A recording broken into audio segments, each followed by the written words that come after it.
Kung kamo diha igsuon ha, kung naminaw mo diha karong panahon na nay kaslo ninyong mga paryente, di mo masuko kundi mo apalon ha.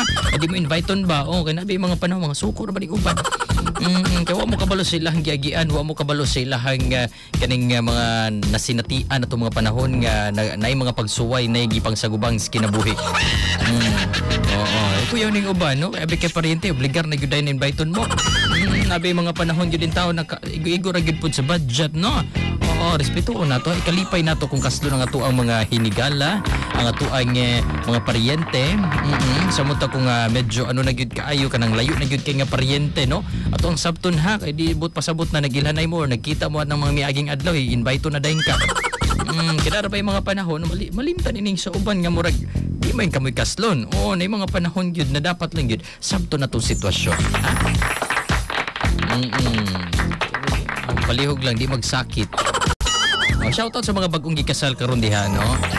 Kato mga kaslonon pohon, di dapat ma-pressure ha. Kung ma-pressure ka diha, delikado na ning anak. Kay kanang panahon na sa minyo na mo, kanang minyo na mo, nya magka-problema na mo. Kato ra bang gipang-invite ninyo, di ra ba to nyo matawag tanan?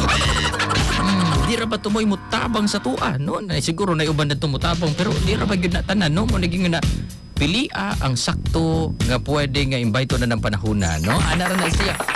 O kung pananaw nato nga murag naa jud tay saktong budget hegsoon, hala tanan, no? Tanang sulod sa purok. Oo, ipasulod sa inyong balay kung asa manggali na mo dapat mangaon, no? Ikabantay man jud pud kuning uban ang atuon ra man jud pud sa kasal kay kaon ra man jud pud. Oo, kung kaon man lang gay hisgutan pwede ra nga hatdan na lang na dato sila mga panimalay. O ayun na napatambunga kay ngano masakitan ra ka, no? Wa pa man ang selebrasyon ang uli na kay no man nagkaon. Shoutout sa mga suki na mudra mga ating kuya ha. Dapat planado ang tanan, dapat ready ang tanan. No, magamay o madako ang budget, importante na malipayo ng kadaghanan ha.